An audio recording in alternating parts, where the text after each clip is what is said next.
ng bayan, maasahan anumang panahon.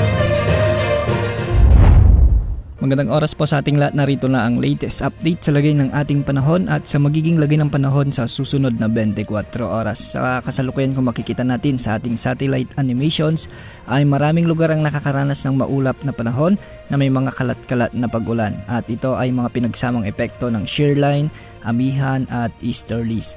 Dahil nga sa shear line, ito yung bangga na malamig at mainit na hangin, ay asahan ng maulap na kalangitan na may mga kalat-kalat na pag-ulan na may kasamang isolated thunderstorms sa buong Visayas, sa may Bicol Region, sa may Quezon Province, Oriental Mindoro, Marinduque, Romblon, Dinagat Islands at Surigao del Norte. Pinag-iingat natin ang ating mga kababayan dyan dahil posible ang banta ng mga biglang pagbaha at pagguho ng lupa, lalo na kung may mga katamtaman at minsan ay malalakas na pag-ulan. Hindi rin inaalis ang posibilidad ng minsan ay matitinding pagbuhos ng ulan. Samantala, easterlies naman o ang mainit na hangin mula sa dagat Pasipiko ang magdudulot ng maulap na kalangitan na may mga kalat-kalat na pagulan at pagkidlat, pagkulog sa may Northern Mindanao, Davao Region at ang nalalabing bahagi ng Caraga Region. Dahil dito ay posible rin ang banta ng mga flash floods at landslides, lalo na kung may mga katamtaman at minsan ay malalakas ding pag-ulan. Dahil naman sa umiiral na amihan o northeast monsoon ay magiging malamig ang panahon sa Cagayan Valley, Cordillera Administrative Region at Aurora.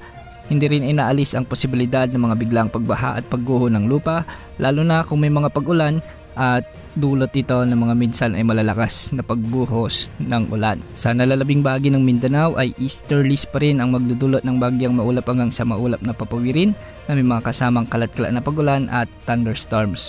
Sa Metro Manila at nalalabing bahagi ng Luzon ay magiging bagyang maulap hanggang sa maulap din ang papawirin na may mga kasamang kalat-kalat na mahihinang pagulan dulot ng northeast monsoon o amihan.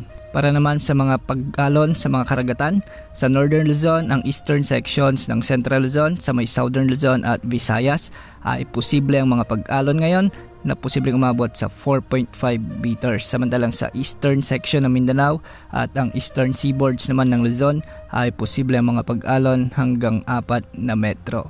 At sa nalalabing baybay ng ating bansa ay posible ang mga pag-alon hanggang 2.1 meters. Wala pa rin tayong namamonitor na anumang sama ng panahon na posibleng pumasok sa ating bansa sa susunod na 3 araw. Yan ang update sa lagi ng panahon. Ito pong weather update ng bayan, maasahan anumang panahon.